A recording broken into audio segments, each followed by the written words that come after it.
नमस्कार. आज आपण कुरकुरीत बटाट्याची भजी बनवूया. ही बटाटा भजी करताना बटाट्याचे काप किती पातळ असावे, पिठाचा दाटसरपणा कसा असावा आणि तेल किती गरम असावे, ह्या गोष्टी फारच महत्त्वाच्या आहेत. पावसाला सुरुवात झाली आहे. आता गृहिणी वेगवेगळ्या प्रकारची भजी बनवण्याचा विचार करतात. त्यात ही भजी घरोघरी बनवली जातात. भजी पुरीसारखे टम्म फुगली आहेत. बटाट्याची भजी बनवण्यासाठी 2 गोल बटाटे साल काढून पाण्यात ठेवले आहेत. पाण्यात ठेवल्यामुळे ते काळे पडत नाही. बटाट्याचे काप करण्यासाठी एका भांड्यात पाणी, त्यावर स्लायसर. बटाट्याचे काप करून घेऊया. स्लायसरने काप करणे खूप सोपे होते. तुम्ही माझ्या चॅनलला सबस्क्राईब केले नसेल तर सबस्क्राईब करा, बेल आयकॉनवर क्लिक करा. त्यामुळे तुम्हाला नवीन रेसिपीचे नोटिफिकेशन्स मिळतील. व्हिडिओ आवडल्यास लाईक करायला विसरू नका. असे काप केले आहेत. हे जास्त जाडही नाही व खूप पातळही नाही. स्टार्च निघून जाण्यासाठी हे काप 2-3 पाण्याने धुवून काढूया. हे धुतले आहेत. बटाट्याच्या कापावर बेसन पीठ कोट होण्यासाठी आपण हे स्वच्छ कापडावर पसरून ठेवूया. बटाट्याचे काप पातळ असतील तर भजी कुरकुरीत होतात व टम्म फुगतात.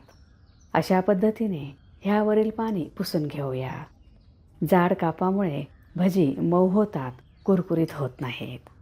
आता बेसन पीठ भिजवण्यासाठी बोलमध्ये 2 कप चाळलेले बेसन पीठ. कप थोडासा दाबून भरला आहे. पीठ चाळल्यामुळे त्यात गुठळ्या राहिल्या नाहीत. तांदळाचे पीठ पाव कप. ह्यामुळे भजी कुरकुरीत होतात. पिठात घालण्यासाठी 1.5 कप पाणी घेतले आहे. थोडे थोडे पाणी घालून पीठ भिजवूया. त्यामुळे त्यात गुठळ्या होणार नाहीत. पीठ खूप पातळ किंवा घट्ट नसावे. तुम्हाला पाणी थोडे कमी किंवा थोडे जास्त लागू शकते. अशा पद्धतीने पीठ भिजवले आहे. हे 5 मिनिटे फेटून घेऊया. एकाच डायरेक्शनने फेटल्यामुळे भजी छान होतात. फेटण्याची ही स्टेप फार महत्त्वाची आहे. ह्यामुळे पीठ हलके होते, फुगते. सुरुवातीला पिठाचा रंग पिवळा होता, आता तो बदलला आहे. पीठ फेटून झाले आहे. ह्यात इतर मसाले घालूया. अर्धा छोटा चमचा ओवा. अशा पद्धतीने कुस्करून घातल्यामुळे ओव्याचा फ्लेवर पिठात व्यवस्थित उतरतो. ठेचलेले जिरे अर्धा छोटा चमचा. हिंग 2 चिमूट. लाल तिखट पाव छोटा चमचा. हळद 2 चिमूट. चिली फ्लेक्स 2 छोटे चमचे. बारीक कापलेली कोथिंबीर. चवीनुसार मीठ. मिक्स करूया.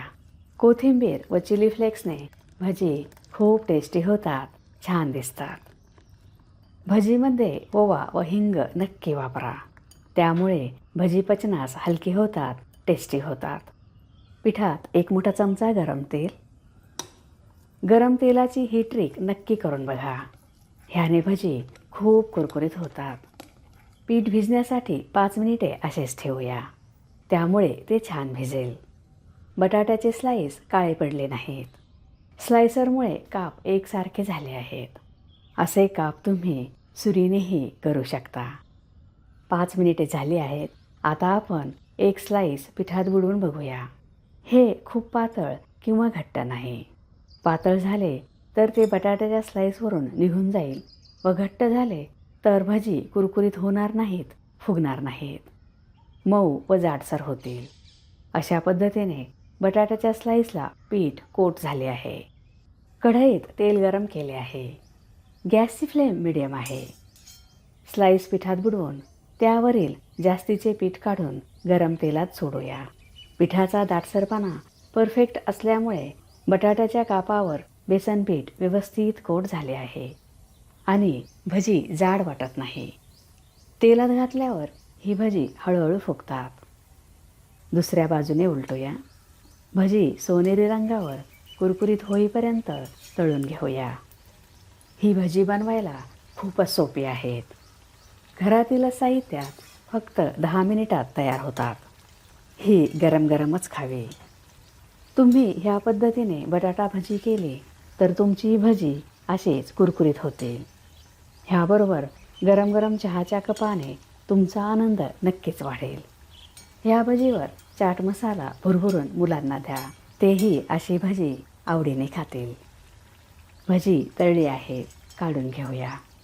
ही खूपच कुरकुरीत झाली आहे, टम्म फुगली आहेत.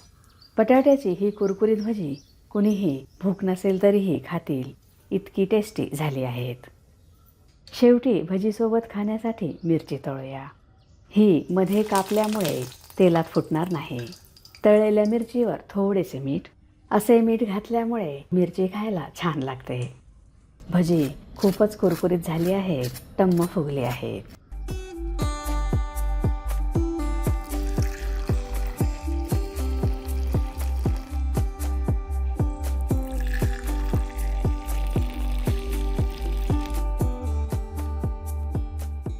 गरम असल्यामुळे हे आपण अशा पद्धतीने कापून बघूया.